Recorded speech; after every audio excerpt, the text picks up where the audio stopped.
Hey everyone, welcome back to another Mattel Jurassic World review. Today we're taking a look at their new attack pack, Mussaurus. This figure is part of Wave 2 of the Primal attack packs, and it is a straight up repaint of the original Mussaurus that we got way back at the beginning of Dino Rivals.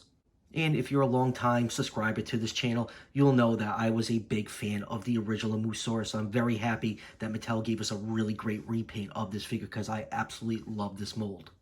This wave is currently being found at Target. It's also popping up here and there for retail on Amazon, but you could be pretty quick because once they sell out, it quickly switches over to those high scalper prices. I have not found this wave in Target yet. I actually got this figure with Bumpy and the new Battle Damage Albertosaurus in trade with a fellow collector from Canada, but I know a lot of people in the US have been finding this wave in Target. So let's just go over the packaging really quick before we crack this figure open. It comes in the Primal Attack style packaging that we've been seeing since the beginning of the year. You got the paddock fences with the nice sunset in the background, Jurassic World logo up here, Owen in blue because Mattel just wants you to think that those are the only two characters in the entire franchise. And on the back we have some other pictures of some of the other Primal Attack figures. We have Mussaurus, which is the figure we're reviewing, the repaint of the Velociraptor. I had a chance to get this one also in a trade, but I'm a little Velociraptor out. I don't need every version of it. And we have a repaint of the Dimorphodon. And we also right here have a new figure, the Alia Ramos.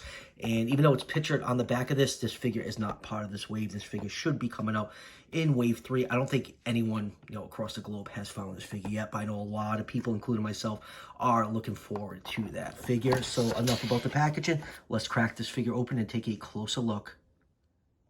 And here is the Mussaurus of the packaging. And like I said earlier, this figure is exactly the same as the previously released version, just in a different color scheme. For those of you unfamiliar what Mussaurus is, it is a sauropodomorph from the late Triassic period of Argentina. Its name means mouse lizard. Since we're talking about size, let's just do a couple quick measurements. Let's just bend the neck down so we can get a full length of the body. This figure is just about 7 inches long, and then putting the head back up, it's just about 3 inches tall. So with the adults being roughly about 10 feet long, that would put this figure somewhere in the 1/18 scale range.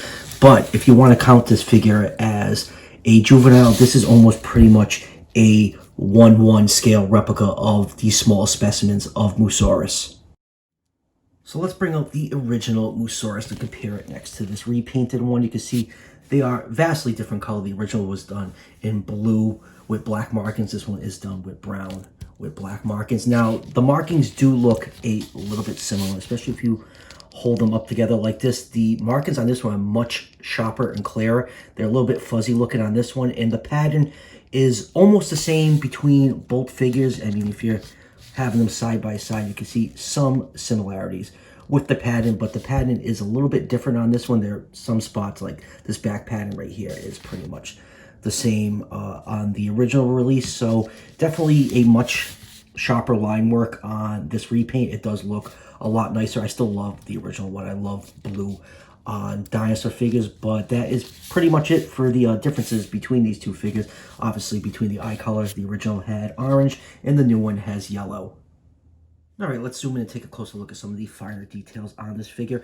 Even though this figure scales in at 1/18 scale with the rest of the line, the proportions on this figure are very baby-like. You have a large, oversized head. You have a nice yellow eye with a black pupil. The whole figure is cast in a light brown color with black markings. There's a lot of nice, finely sculpted folds and wrinkles along this very skinny neck right here. It's very wide at the top and gets very skinny when you get down to the shoulders right here. Underneath the figure, it is painted in a bright yellow color. And since we've got the figure turned upside down, here is the scan code for those of you who want to scan it into the fax app.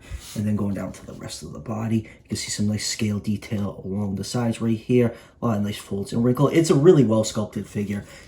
Like I said, this is one of my favorite figures from Mattel. If you saw my best figures of 2019 video where I included my top 5 picks of the best figures from Mattel that year, this Mussaurus was on the list, and I still enjoy this figure even though this is a repaint. Fantastic looking figure. You can see the claws on the front feet are not painted in, which is very common for most of the figures in the Mattel line. You got a nice short baby looking tail with some nice folds and wrinkles. So all in all, still a fantastic sculpt, and this repaint is excellent in my opinion. Articulation is exactly the same on this one. The head can move down and up. Front legs can move forwards and backwards. Back legs can move backwards and forwards. Both legs can do 360 degrees. And there's tail rotation, which really doesn't add much to articulation. If you're going to include that joint, just make it a hinge so we can at least swing the tail from side to side. And that is it for articulation. Let's move on to comparisons. All right, first up for comparisons is one of the human figures, John Hammond, and that scales pretty well with this figure, if you want to count this figure as an adult Mussaurus. And next up is the Sabbath Strike Scutosaurus. Next up is the Soundstrike Irritator. And lastly, here it is with the new Battle Damage Albertosaurus.